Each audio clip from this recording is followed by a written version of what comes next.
Hey guys, Mark Ferrasci, Protect Dog Training and Prince. Good boy. Good. And as usual, I always try to have an objective.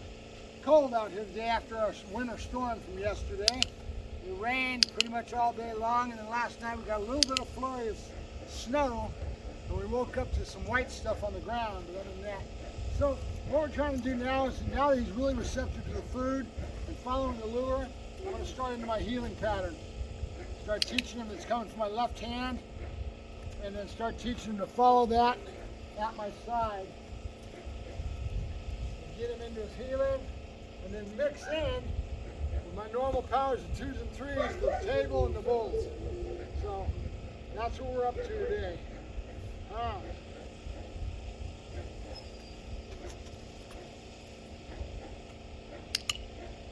Boy. Nope. Nope. A little bit of help from the leash. Good boy. Nope. Come on. You gotta learn to stay at my side instead of kicking his rear end out.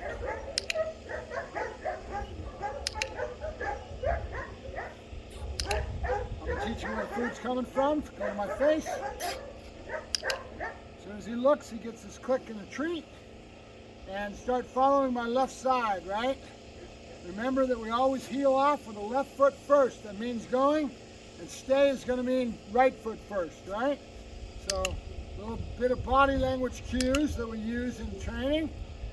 We always move with the left foot. Good boy, good. There you go, good. I'm not really too worried with him being a focused heel. I just want some adeptness at that. I keep thinking about how productive he is with his nose, or could be with his nose. This would be a dog that I would suggest going to nose work with the owner. And I'm going to be getting into a lot more nose work, a lot more scent detection work and stuff over the next year. That's my goal, to dive into that. I'm working on a project now that hopefully, if it comes together, I can't tell you much about it, but if it happens, you'll see a lot more of me. We'll be doing a lot more distinct emphasis on detection work, right? Nose work, we'll play with some other stuff, working dog trainers, a bunch of other things, but we've got a whole project we're trying to put together now that you'll see a lot more of me in that regard, so it won't be as clunky as we have now, because we'll spruce it up, right? We'll make it look a lot better. So we're going to find out what's going on. Hopefully in the next month I'll be able to tell you more about it.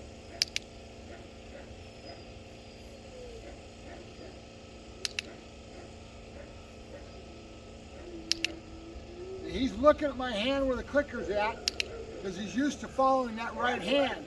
So right now I'm teaching him to follow the left hand. It's working out perfect. We're getting in some good structure on this. He looks to the right when I don't give him anything. As soon as he looks to the left when he gets it. Looking for the eye contact. He's looking at my eyes. Good. I'm going to go back to the flat of the ground so we can work on that. Good boy, good. Yay. Good boy. Back up so we get on camera. Come on. Good boy, good. Good boy. Nope, nope. Good. I'm going to take the table out of here so we don't have that as a distraction. Because my object today is a little different, so we'll go to something else. We can always mix that back in, right?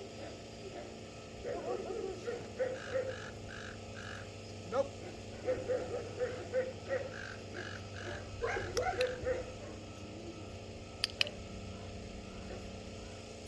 I really like how receptive he is right now, which tells me the pattern and routine is really working. It's all about timing. I come out in the morning, I do this, I do that, I stick him in a cage, stick him in a box, his very kennel, make him wait, that anticipatory build starts to build. Nope. I've got to get him to understand, sit closer to my side, which means he only gets a reward when he's doing the right thing.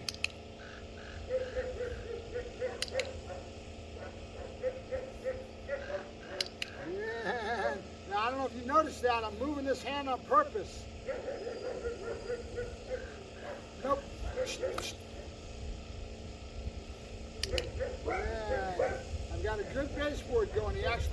understands that negative marker with my little sound, which is nothing more than a negative marker, guys.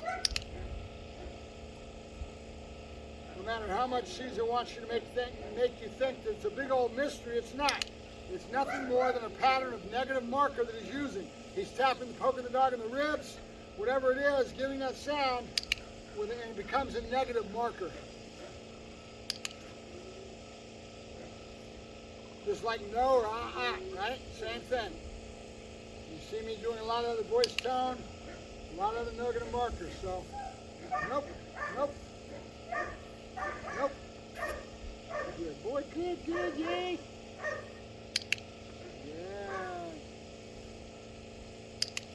Yeah, get him to look at my face. Nope. He's getting bored, obviously, which means I need to move into some other things. Yep. Good boy, good. Movement, pattern, drive states, they all matter. So I'll bring in some waggy lips, some movement. Good boy, good, yeah, good boy. Some voice tone, build some drive with it. Good boy, good. Good, taking away the spatial pressure, and you notice I'm just trying to get him to move without the spatial pressure. In the beginning, there's a lot of spatial pressure involved. We want to phase that out. Once he understands the concept, then we've got to float to this and get him to understand he's got to move with the bending of the head, following the lure and the bending of the head.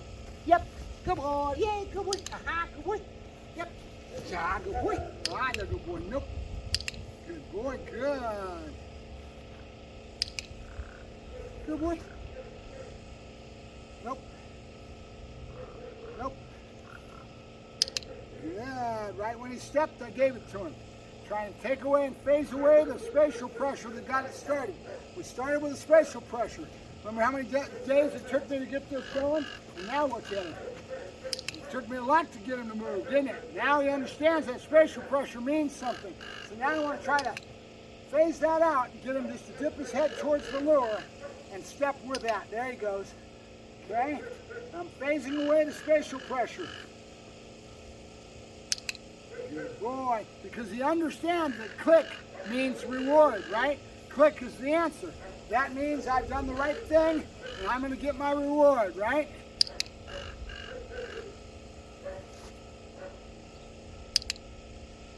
Which means I've got the communication baseboard started. There's a lot more to come, but we've got a good receptive animal. Yeah. All right, back to the flat. We're going to mix back into this, which has been just added this morning. First day doing this. Getting him to watch the left arm, the left hand, instead of just the right, and going to my side. Nope.